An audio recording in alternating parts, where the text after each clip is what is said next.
নমস্কার, মনির কিচেনে আপনাদের সকলকে স্বাগত জানাই। আজ আমি মাছের ঝালের রেসিপি শেয়ার করতে চলে এসেছি।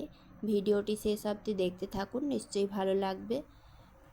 প্রথমে আমি মাছে লবণ হলুদ মাখিয়ে রেখেছিলাম।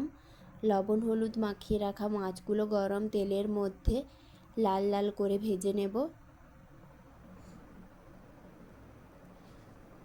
লাল লাল ভাজা হয়ে গেছে। এখন মাছগুলো তুলে আমি মাছ ভাজার তেলে কেটে রাখা আলুগুলোও ভেজে নিচ্ছি।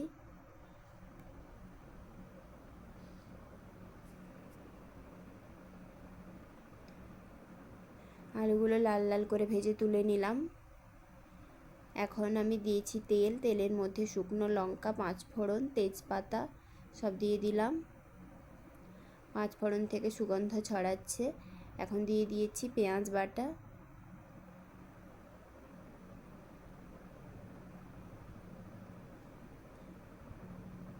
দিলাম লঙ্কা গুঁড়ো, হলুদ গুঁড়ো, চেরা কাঁচা লঙ্কা,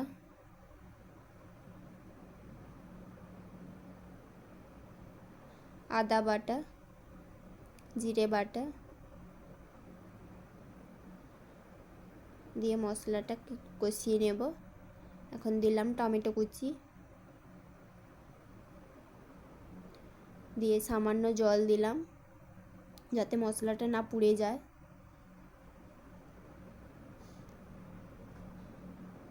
এখন আমি মশলাটা হালকা আঁচে লো ফ্লেমে কষিয়ে নেব।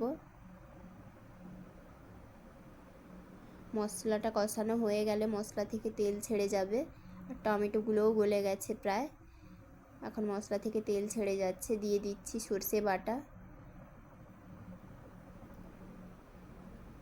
সর্ষে বাটাটা মিক্স করে আমি 3 মিনিট মতো কষাতে থাকবো।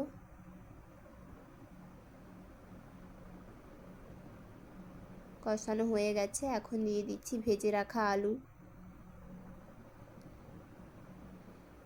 নেড়ে চেড়ে দিয়ে দেব পরিমাণ মতো জল, স্বাদ মতো লবণ।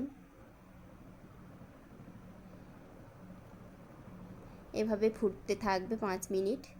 এরপরে আমি ভেজে রাখা মাছগুলো দিয়ে দেব। মাছগুলো দিয়ে আমি 4-5 মিনিট আরও ফুটিয়ে নেব। 4 মিনিট পরে ধনেপাতা ছড়িয়ে নামিয়ে নেব। এই হলো মাছের ঝালের ফাইনাল ভিউ। বন্ধুরা, ভিডিওটি ভালো লেগে থাকলে লাইক, কমেন্ট, শেয়ার আর অবশ্যই সাবস্ক্রাইব করে আমার পাশে থাকবেন। ভিডিওটি শেষ অবধি দেখার জন্য ধন্যবাদ।